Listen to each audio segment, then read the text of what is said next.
Welcome. Happy New Year. Happy Wel- New Year, Ron. How you doing, buddy? I'm doing good, buddy. I'm doing good, buddy. This is welcome to the R&B Show. This is our first episode of 2023. This is gonna be it's your year, Bruce. It's your year, my friend. It's good to have you back, man. Thank you. I like popping in and out, but you were crushing it, dude. You were crushing it all around with this stuff. And you were on I saw you. I was so proud. I saw you on someone else's podcast recently. Yeah, thanks for mentioning that. I do want to give a big shout out to Royce from Royce in the House. He's someone who, again, great content, covers a lot of musical stuff. There's travel stuff, a nice mixture of things like we used to do in the beginning, kind of covering several things. But, his bread and butter is the Sunday evening live stream that he does, covering these different topics. And as you saw from last week, it was, talking about CBGBs and Cafe Wah, these East Side legendary rock clubs. And I believe tonight it's going to be Fillmore East. So again, when you think about like the landscape of rock and roll and like, the topography of it that factors into all these books and documentaries that we've seen, it's great stuff. So I'm very excited to kind of be part of that community and made some new friends. I want to thank some of the other co-hosts that were on the show as well. The channels Rachel's Ghost, The Wax, Michael Nolan of The Bottom Line, who's been a big supporter of ours all along. These are great people, so go check out their content as well. A lot of great unboxing videos, different topics, but all great stuff and all great folks. And just grateful that they were also gracious to allow me to be on there. It was a Well, good time. I was as like your friend, I'm so proud of you because I love I tell people all the time, I'm like when I text you, I'm like I just love I'll be like, oh, like I use the example of like Ric Flair. I'll say something about Ric Flair, and then you will just download like a thesis of his history and what made him unique and awesome. And I love having that access. It was cool watching other people have access to you, where and they're like minded. I was like, oh, Bruce is with like his people. Like Bruce is like he's an Avenger. Yeah, it's great. You're in this panel, and then you're like people who are just so equally obsessed with this stuff. We're all fans at heart, but like being in that, you feel like you're home. Like you said, you kind of like you with theater and like, or when you're performing and you have like that great cast around you. It's just you just feel like this is kind of where I belong. So it's great, and hopefully they'll have me back, and we'll be able to have more fun in the moving forward on that. So. Oh my God, I hope so because it was great. It was great. I'm like such a fan of yours anyway, so it was like great watching you. I mean that in an awkward kind of weird way. Well, thank you. Mission Yeah, accomplished. mission accomplished. I made it weird. Okay, well now we're gonna get into it. Let's get into it. Come on, I've been holding back. Here we go. What are we doing today, Bruce? What topic are you so excited to talk about today? I am excited because you and I, some of the best content that we've had, most successful content has been like Beatle related or McCartney related. But this is one that, because we've had so many discussions on Beatles and McCartney, this is one I wanted to get around to for a long time because, in terms of statistics, the statistics bear it out in terms of number one albums, number one singles, being in the Guinness Book of World Records multiple times, continuing popularity, continued sellout shows wherever he goes. We're talking about, the legend himself, Sir Paul McCartney.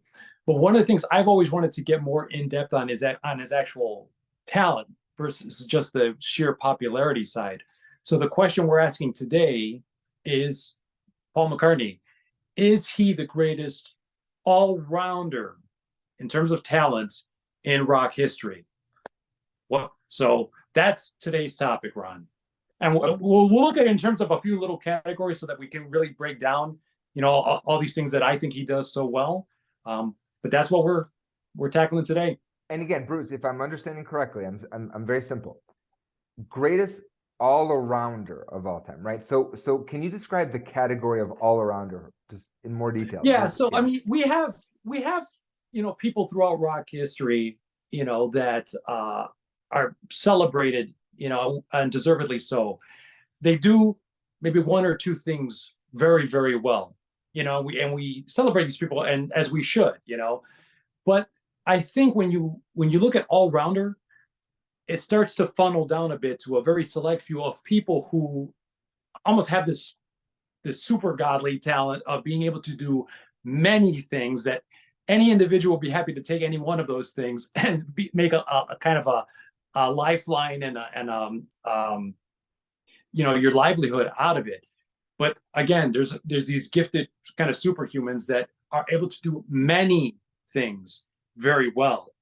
And so I've always felt like Paul, in many ways, it sounds absurd to say it because he's one of the most popular musicians in the world, but I actually think he's underrated for certain things that he does, because he does multiple things well: musician, singer, songwriter, performer, artist.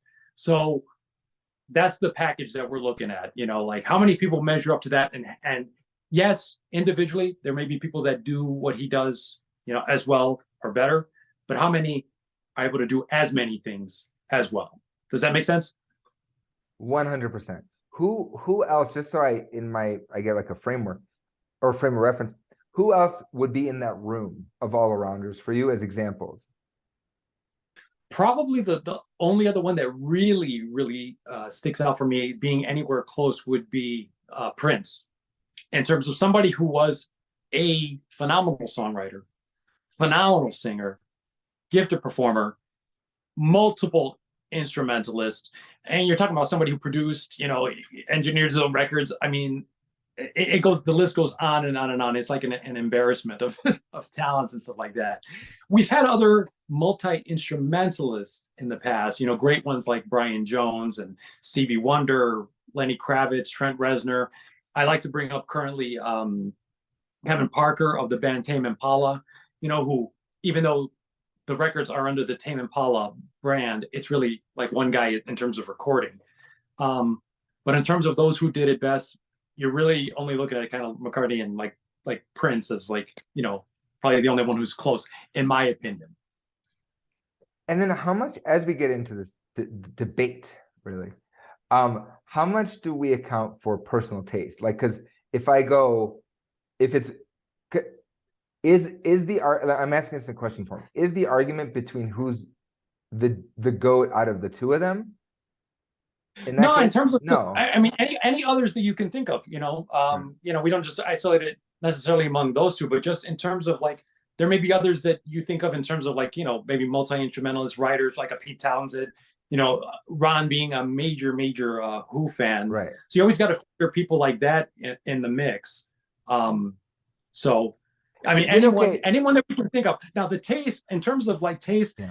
I think that's important too, because obviously McCartney has had his detractors. I mean, this is not all sunshine and rainbows in terms of that, maybe not so much in the Beatles, but obviously he's been challenged by critics from 70 onward. So I think, you can only speak to your taste. We can look at it objectively, but there's also what you like. And I think that's fair to get in the mix as well. But I think we should just keep a balance between the two and at least take the artists as they are, and then we can interject as far as how much personally it means to us. Okay, perfect. So then tell us the categories, and then for each category, I'm going to tell you just up front, Bruce, I'm probably going to compare him to a contemporary in that category based on the merit of that one skill or talent, right? So like, just to contrast it. Fair enough. Okay. So yeah, I think the categories that we're going to be looking at today are McCartney as singer, McCartney as songwriter, McCartney as musician, McCartney as performer, and then McCartney as overall artist, which I think it kind of culminates in that, but I think that's one area that he definitely gets overlooked and almost reduced in many ways. So that's, we'll ultimately get around to that, but we'll start with McCartney as singer. For sure. Okay. Right. What's your take? I mean, I think in his prime, he was pretty peerless as a singer. Now obviously he's older now, 80 years old. So there's been some diminishment in the range and a lot of online chatter about that lately. But I discount that because it's just a natural byproduct of aging and all that stuff. But in his prime, especially if you take, I think, that period between 68 and 70, I don't think there was any singer alive that could actually touch him. Bob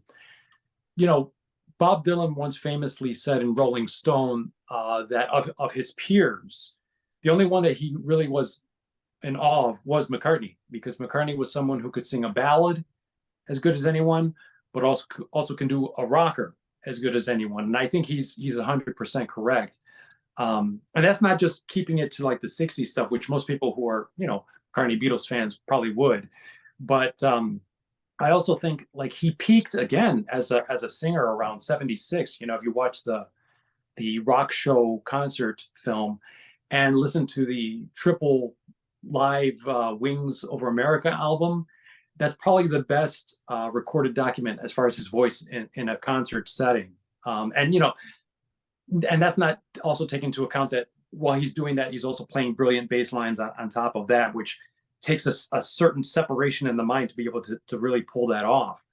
But I That also is think that crazy. Like that yeah, is to be bassists that can sing or drummers that can sing, it blows my mind. Like this I as can a do that. I can do them individually, but like that yeah. blend of being able to do that, you know, I know our friend Michael Nolan is a singing bass player as well, so you know, I have to ask him like how he pulls it off. But it's kind of like one of those, you know, like tap the tummy and the stomach and kind of Yeah. thing.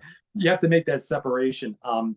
But also like when we were reviewing the Get Back documentary, you know, you as a singer know this is like the last thing you want to do singing is do that first thing in the morning and stuff like that. And you know, here in this documentary, they're recording from like the beginning of the day to the end, and you know, it doesn't matter to him. He's like on there, spot on, pitch perfect, all that stuff. So Did he have so yeah, perfect pitch? I mean, very rarely do you see anything, especially like Beatle Right. era and like his era, where he's off. I mean, it's very rare to see that, you know, unless rehearsing, horsing around kind of thing. But and then live setting, especially in the 70s, like you didn't see you know him kind Yeah. of go off pitch or off key. You know, it was pretty much always pretty spot on. It's funny, you had sent me recently a thing about Dee Snider saying like from Twisted Sister, right? Being like, it's not about the note, it's about right, it's about the performance. You're either Yeah, a legit singer or you're a performer, right? I like that made me feel better because I pitch out sometimes.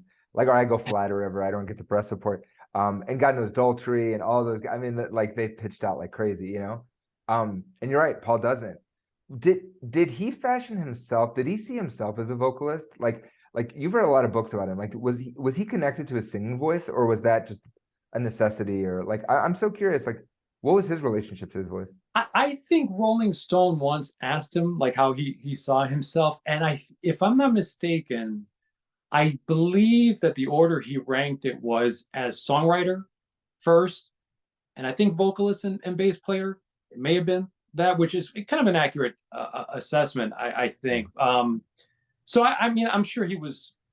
It sounded like he rated himself well. I mean, you never see him really kind of bragging out about that or talking about it, but anytime you see him as far as in performance setting and stuff like that, he's not someone who ever did not seem confident on stage.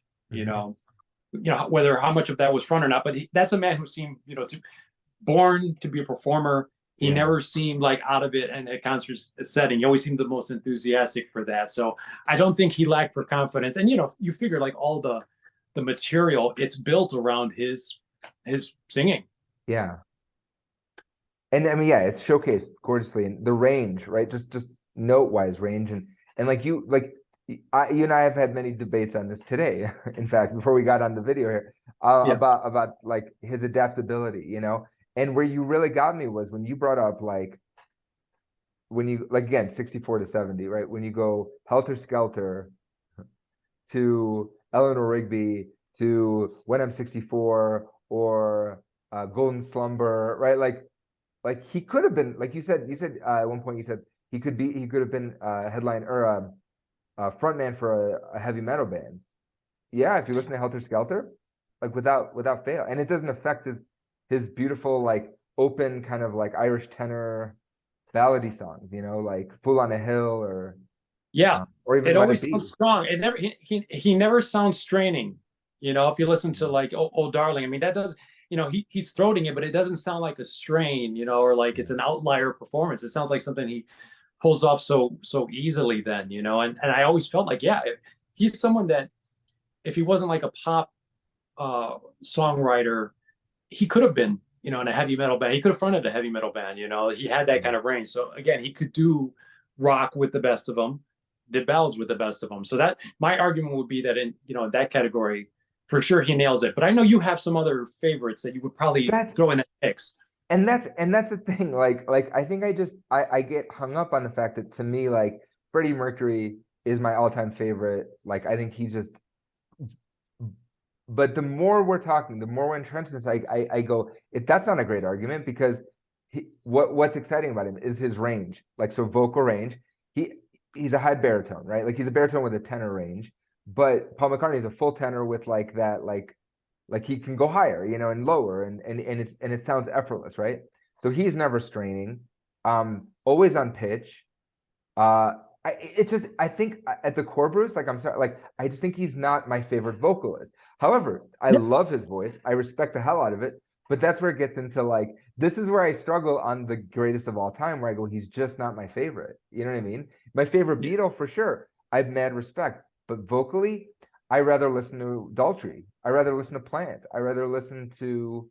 I mean, I'll just keep it to those two actually. Like, right? Yeah, but no, I mean, that's going to be, and You get what I'm that's saying?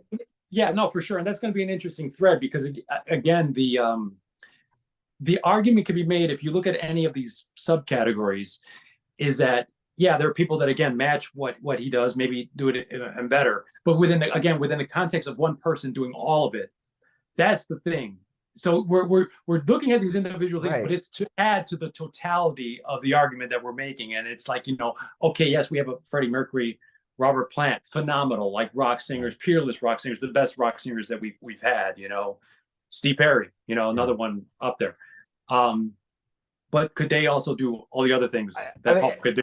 Again, like that really, really, really like beyond successful record-breaking solo Daltrey album, right? Like I get it. That really famous song that he wrote that hit #1, right?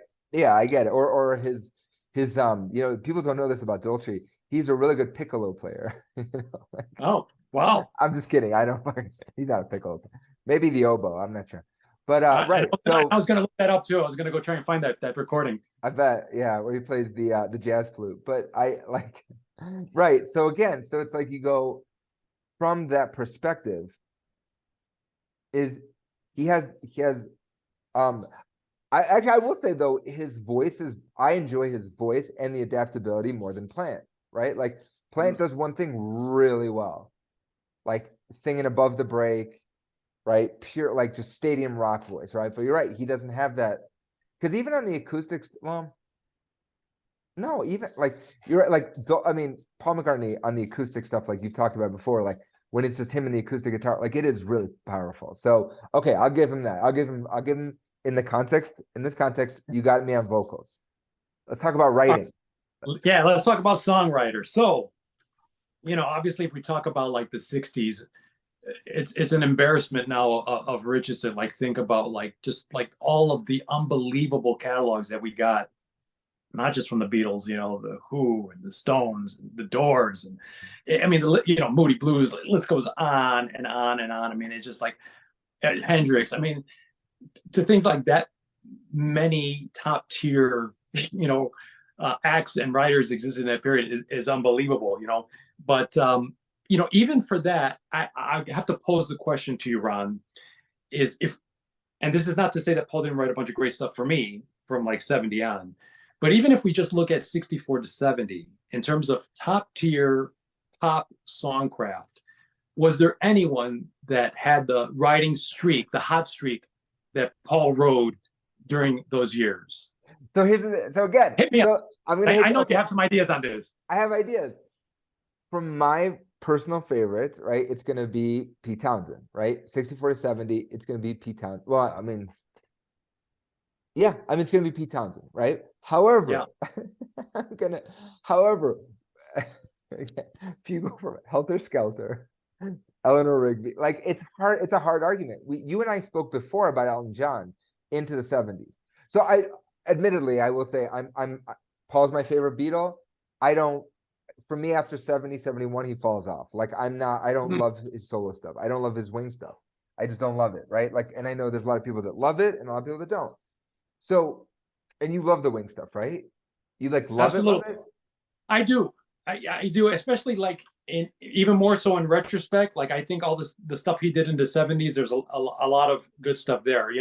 If you do not do the obvious comparison with the Beatles stuff and you take it in within context, but I genuinely do love the Wings records, but I know it's not to everyone's taste. So fair enough. I hear you. I hear what you're saying. So I say like for me, if we look at totality, like we talked about, if you look at totality, for me, Elton John is gonna kick the shit out of Paul McCartney.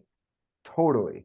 But you made the argument before. You made the argument that Well, yeah. So if we look at it in terms of singer, I don't think he has the quite the. I right. mean, he's a solid singer, but could he have done Helter Skelter? Could he have done Oh Darling? I don't think he has the range as Paul does in terms of as a singer, and also as a songwriter, especially if we're looking at that 70s, just 70s to 70s Yeah, decade where they were both kind of in competition. Elton John had the great Bernie Taupin as his songwriting partner. And so Elton wasn't so much on the lyrics and that. So he wasn't combining that, whereas Paul predominantly on it on his own. I know he was writing some music with Denny Lane, but mostly in terms of the songs, it was Paul's words, predominantly Paul's music. So that's the art, right? So that makes it hard for me to argue that because I go, for me, I love the Elton John catalog much more than the solo Paul catalog. And yeah, if you include this, like if you say like if the totality of if you include the Beatles songs that he wrote solo, there's no comparison. It's not even close. no, I'm still gonna go Elton John. Wow. See, Yeah. that's it. Yeah. And I Yeah. love those Paul Beatles songs, but I go, to me, those aren't like, yes, he wrote the lyrics, but like I think it's a collaboration. He leveraged the three most talented human beings of the era, you know? So to me, For it's sure. like, For sure. but again, but it's I think he almost like maxed out at 26. Well, and I think we had this conversation before too, is that I Right. think a lot of it is he spoiled us with his genius. I mean, in his very early 20s, spoiled us with the level Right. of genius that he displayed during that decade, and it's one of those things where I think it sadly, we would all hope to reach those kind of heights, but then what it does is it works against you because that's the shadow that's cast over you the rest of your life. And then we all got so spoiled by expecting. I mean, Paul, you take each of those Beatle albums and you just isolate Paul's songs. I mean, it's like banger after banger, like blockbuster, after blockbuster song. You get spoiled with that. That just becomes what you're expecting, and then you sort of become kind of numb to the greatness, and that's Right. I feel that's a similar demerit, unfortunately, against Prince, where people don't see the musicianship because it's this, the bigness of how big he became, But And maybe that's to the credit, right? Maybe that's why I'm struggling because to me, I never saw, and maybe this moves into performer, but yeah, like I never saw Paul McCartney post. Well, even as a performer, he doesn't do it for me. Like he doesn't like I'm not. Oh, whoa, what's going on over there, right? Like I'm not so engrossed and engaged. Whereas Prince, you're like, what's going on over there? You know? well, yeah, and I think it's too is like if you're looking at it's a different thing in terms of what you're looking for in performance because there's the front man like a Michael Jackson and a Prince where they're gonna be all over the stage and play and Beyonce and whatever Right. show spectacle. A lot of the Paul stuff just centers on playing and musicianship and stuff. But I would urge you if you haven't is dig up the Rock Show concert film from the 70s, where it's Wings in their prime because you're getting the best of the Wings catalog, but you're also getting Paul where I think again another peak vocally. So you're getting the range of the rockers and the ballads and everything in between, but you're also getting segments where again he's on bass, on acoustic guitar. There's a nice little acoustic interlude within there too. The piano ballads, all that stuff, and I think you'll get a better sense. You have to dig a little deeper into the Paul catalog. If you're just going by silly love songs, let them in, with a little Yeah. luck, like the softer kind of pop hits that we all know, you're probably less inclined to be as impressed. But if you just watch him in performance context, then especially that 76 peak for Wings, they were great. But like just another day. Like that to me, it's just another day. Like Well, that to me is like, why? as John Lennon called it, it's just another song. That's when they were feuding, obviously. So Right. Right. But like that stuff to me is like, I don't. So to me, the fact, like, if you look at a song like that, or like I said, like I Live and Let Die. I love that song. I love that song. It's a fucking great song. I couldn't write that song. Right. yeah, Like I can't write any song. Shit. I was talking on stage. I was talking about my daughter told me when she was like 5, she's like, "You need to write your own songs." I'm like, "Get the fuck out of here! I know I need to write my own songs." It's like I'm ashamed that I don't write my own songs, for sure. Like, and then she's like, "I write songs all the time." And then she wrote a banger. It goes like this. Can I just sing it for you? sure. It's quick. She goes, "I put it on like a noodle. I take it off like a poodle. Dance like a baby." See, she's got the gift. She's a banger, you know. She's the next Paul McCartney. But what I'm getting at is, and that the internet can, or you know, our 5 followers can jump on me about this. I don't need him to do all those things. Like it does impress me that he can, that you know, he could go and play the bass and then play the drums and play the piano and then play guitar, and you know, like that's cool. But like for me, like that to me is great, like in a studio or in a show, it's cool, but like it doesn't move the needle for me. For you, I feel like that's huge that he can do all those things, right? Like that's so much of your argument is that it's because he can support himself musically and create like a full vision, right? Yeah, I mean, I have to give more credit to someone who can do that. Now, ultimately, and Sting used to make this argument, like, you know, he like Sting wasn't big on necessarily putting always all these credits on the records, because as great as Sting was and as versatile as Sting was, he Yeah. said it doesn't matter. I like to vanish behind the handiwork, and I kind of see what he's saying, because ultimately, if the songs don't work, no one gives a shit about, you know, how many instruments you can play mediocrely or whatever, you Yeah. know. But the musician in me has always responded to people who can do that and do it well, as opposed to someone who, yeah, it takes a lot to just write it and, like, you know, and then you have your hired guns do it and stuff like that. But it's much more impressive. It speaks to a deeper level of talent and musicality, you know. Okay. See, you're selling me. Like I again, I maintain he's not my favorite performer. So in my head, I Well, take points let's on. Yeah, get into musician, because that's actually the next category. So this kind of yeah, dovetails yeah. right into that, you know. And I think you and I have had this argument before as well.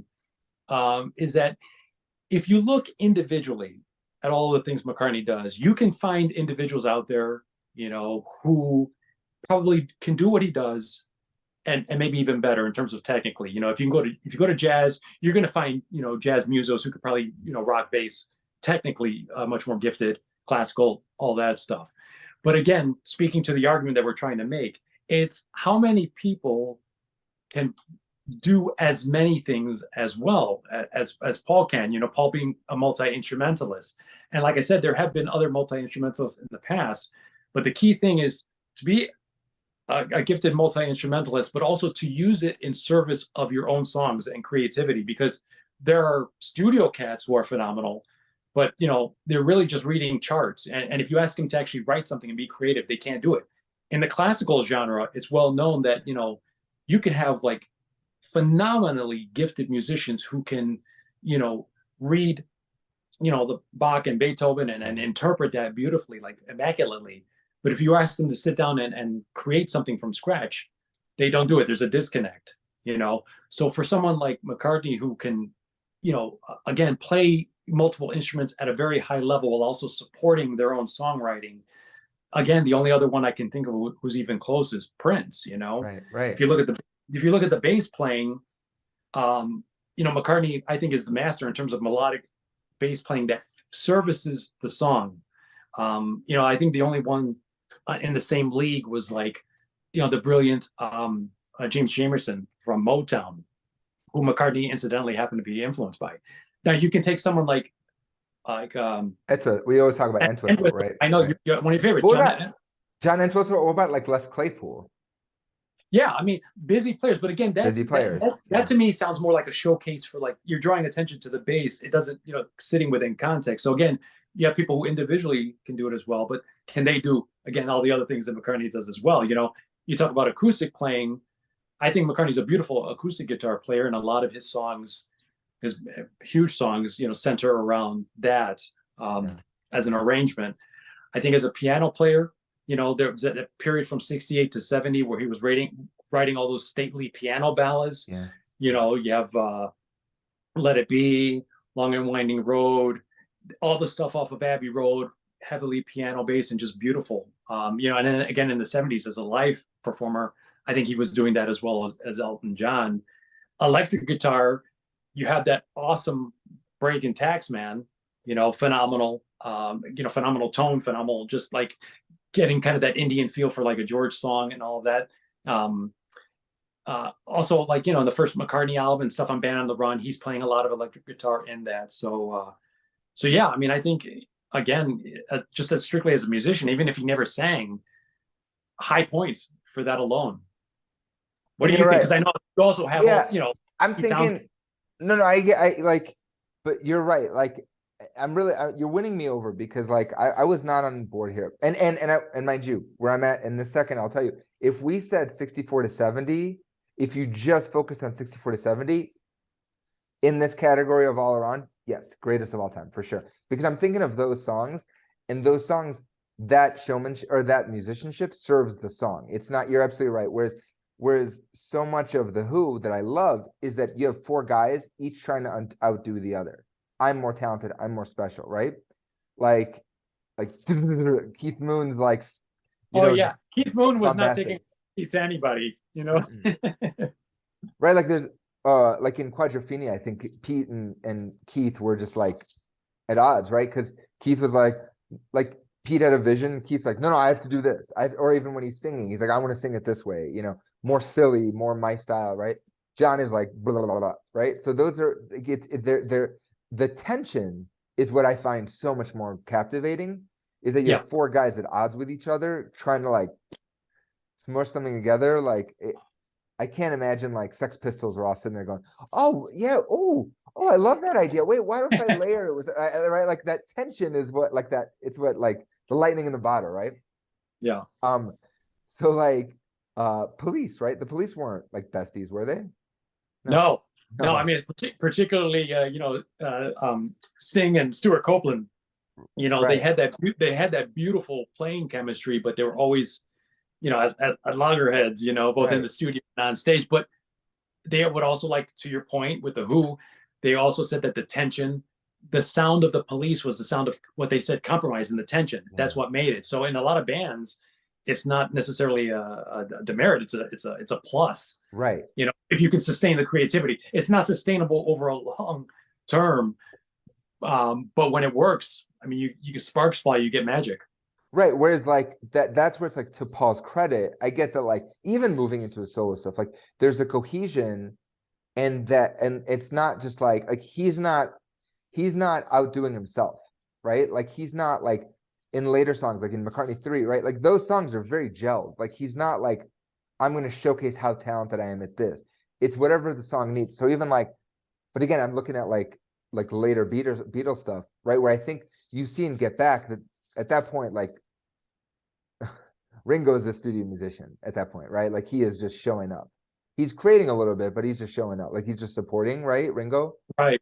And then Yeah. and they're all trying to support each other still. Like so you go, Paul is serving the song. And I would agree that makes for, I'm going to jump in a second, but just when we talk about artists, that makes him a phenomenal artist is that he's able to like see the forest through the trees.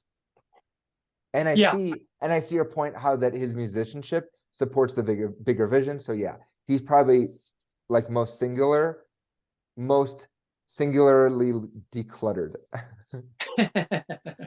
There's a diplomacy to his personality, and I think there's a diplomacy to his music. It's Yeah. again, and maybe for again some people, if you're especially like in the 70s, you're a young teenage rock fan, you were choosing Zeppelin and Floyd and stuff over Wings, because it's again you want the tension, you want the drama, all of that.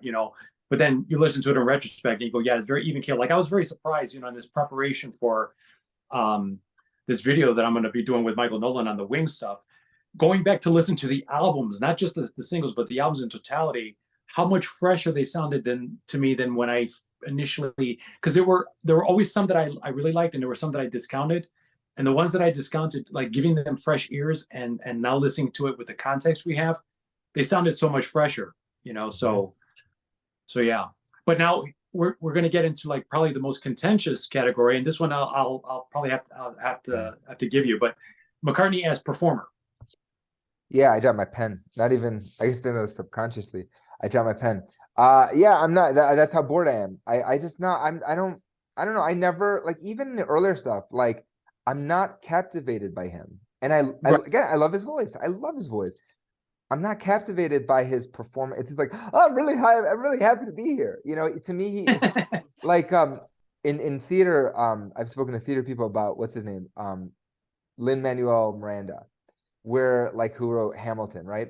And he's also he put himself in everything. He puts himself in the shows, like, and he's not, and people would support this, like he's not the best actor on earth, he's not the best singer on earth, and he puts himself, and I don't find him interesting as a performer, you know, but he looks so happy to be in the room. He looks like a fan, you know, he's just like, I'm so happy to be here, gosh, you know. And it's like that to me was Paul. Like, not that he, like, Paul was just like, oh, I'm so happy to be here, you know, like he's just like, I'm here. Enthusiasm, always enthusiastic. Yeah, But like that level of enthusiasm is not honest to me. And I brought up in a discussion we've had, like, but like Will Ferrell. Will Ferrell is remarkably talented as a transformational, you know, sketch comp. But I don't know that he transforms that much. He doesn't disappear into the characters. It's Will Ferrell in this character, right? But I don't know who Will Ferrell is. There's nothing. He's seldom bringing anything true. Like, I feel like there's always this distance.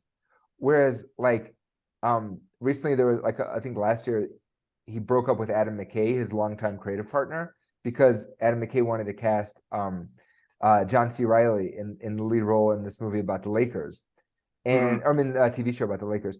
And John C. Reilly is phenomenal. And John C. Reilly to me is that perfect example. And I'll bring this back to Paul. Is like he's the perfect example of a really strong character actor where you see his heart and his emotion, his expression, while at the same time he might have a different look, he might have a different voice, different mannerisms, right? Paul McCartney is always just enthusiastic, and I don't know what he's enthusiastic about. Like, I don't know what he's excited about. Hey Jude, you know that there's that like that performance they have from like what was that, like that record, that like BBC broadcast that they did, you know, like, oh, with David Frost, I think when they were on David Frost, yeah, right. And it's like I don't feel like I'm looking through his eyes. I don't feel like there's anything. I mean, Hey Jude is kind of a tragic song, right? Like it's about a kid who's neglected. I mean, John's son was neglected, right? Well, that was the impetus for how it was written. As far as how it comes across, like lyrically, you wouldn't see it, but we know that the context for it was he was writing it for Julian, you know, in absence of the divorce with, you know, with John and yeah. And he's just like, hey Jude. Well, here's the thing. I think for you too. Well, you know, I think a lot of it for you, especially being someone weaned on the Who, you like the heart on the sleeve stuff, and I think that's why you responded so well to the Floyd, you know, the Wall and all that stuff. You like those kind of artists that really kind of put on the line. And I'll give you that because with Paul, there's always been that kind of safe distance in his writing and in his performing.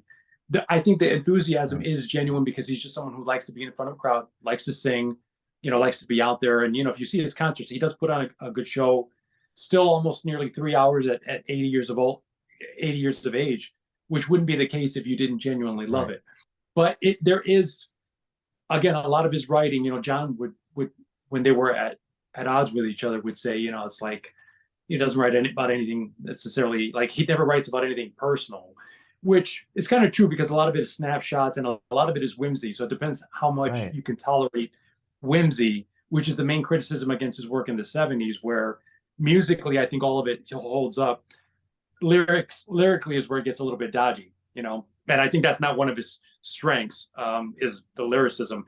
But I also think that he did improve as a lyricist from like around 95 or so, whenever, like, I think Flaming Pie came out in 97. And I think at that point it was a turning point because I think with the anthology, it brought on a lot more reflection.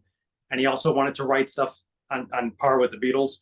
So lyrics, if you listen to that album and then you start listening from those albums on, it's much more, the lyrics are much deeper, much more personal. So I give him credit for that, still at that advanced stage. It's still improving in certain pockets where he had maybe some blind spots and some weaknesses. But anyway, but as a performer, I can hear you. Like that's one I could concede because it depends what you're looking for in performance. You know, is it a frontman like Freddie Mercury or Robert Plant? Not necessarily. So, you know, but I do think like if you watch like him, you know, just delivering songs like on the rooftop of you know, of Apple and stuff for that concert, you know, that culminated, you know. But it's more of the same, though. I thought it was fun, but it was, you know what? It was impassioned. It was him on it. So, I mean, I saw the passion. But you get what I'm saying? It's passion for performing, which is great. But that to me is that's not passion to tell a story.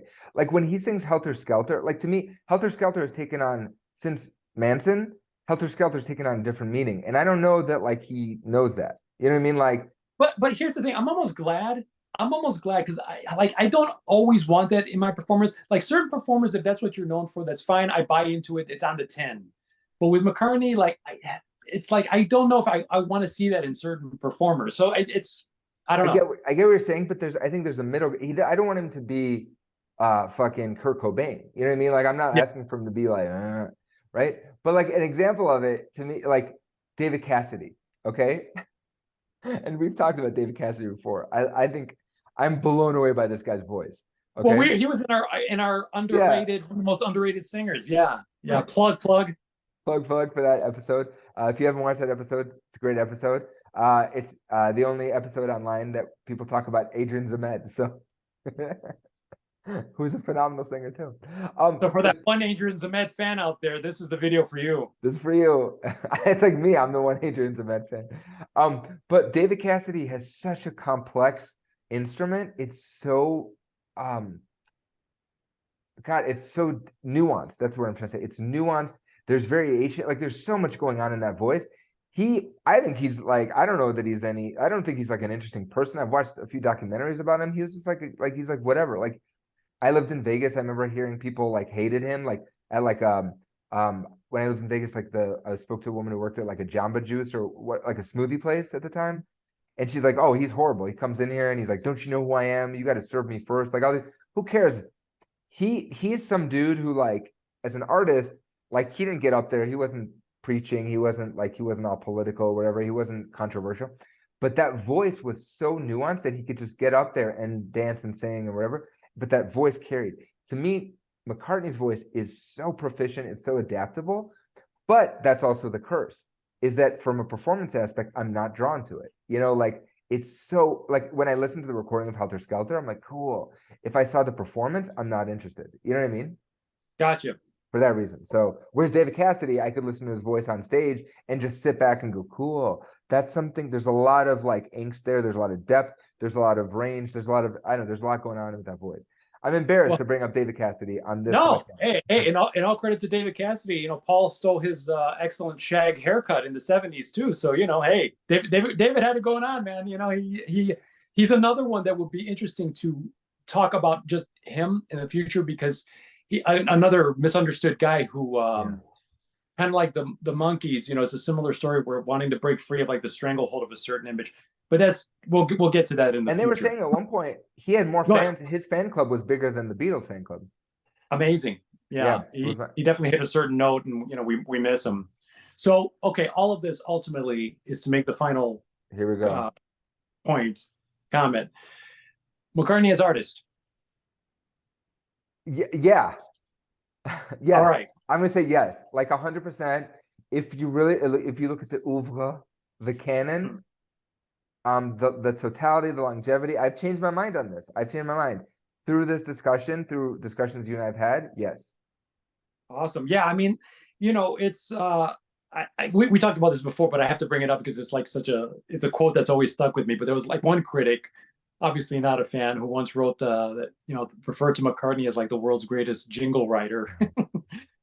Which, you know, if you're really going to reduce Paul to like a certain caricature, that's like an easy one to go with, you know.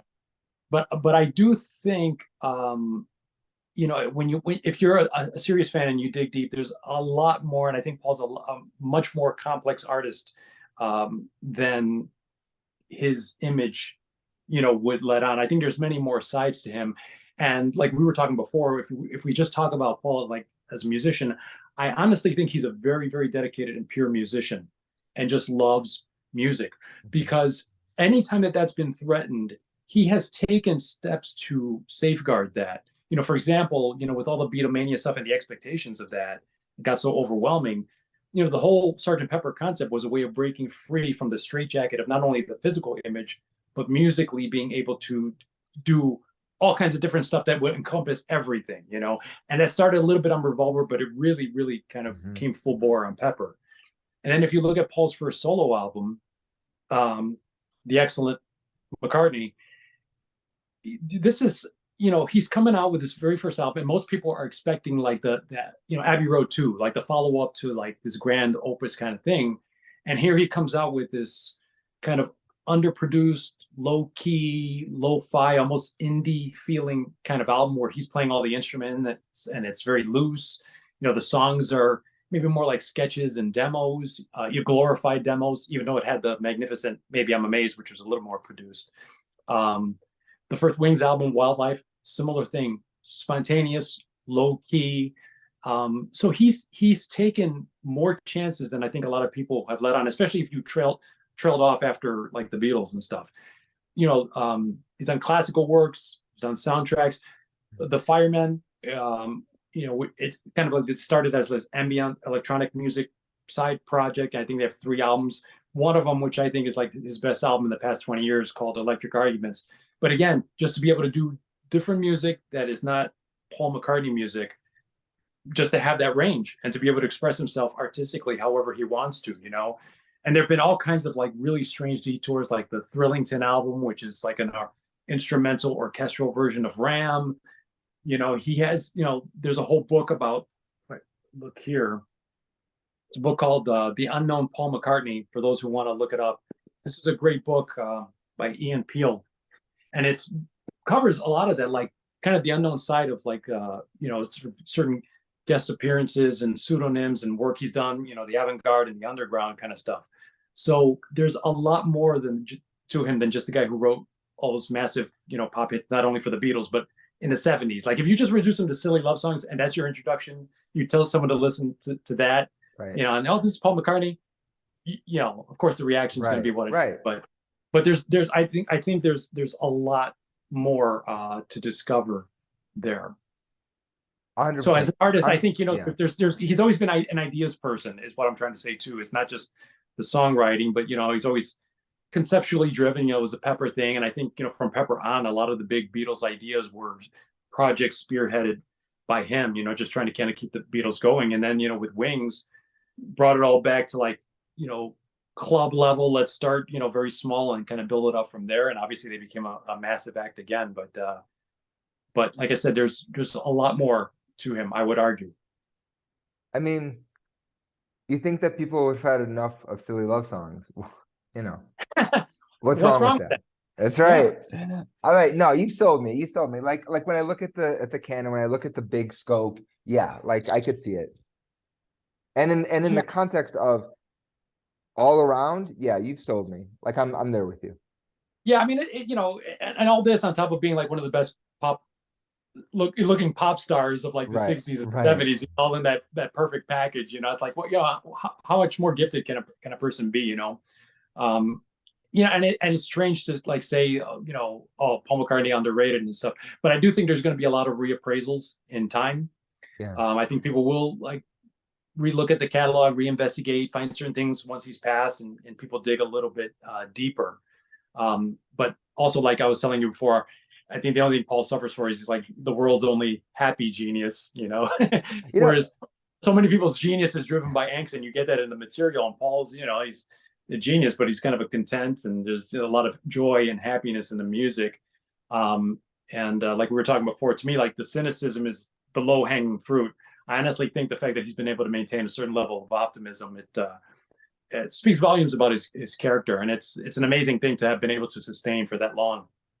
Yeah, agreed. Like, think about it. Like, was he happy in the 80s? Like, was he like I'm not making a joke. Like, yeah, I mean, he's not in his prime, but he was working. He's like, he was working, having a good time. Obviously, like the argument against then is that the stuff had gotten so overproduced and so polished, that it kind of strangled the soul out of the music. But he had a lot of, and there are a lot of good albums then too. Like starting the decade with McCartney 2, which again is another detour. It's not like pure pop music, so for a pop musician to release that, it defies expectations, and it was, it's strange, but it has some good stuff on it.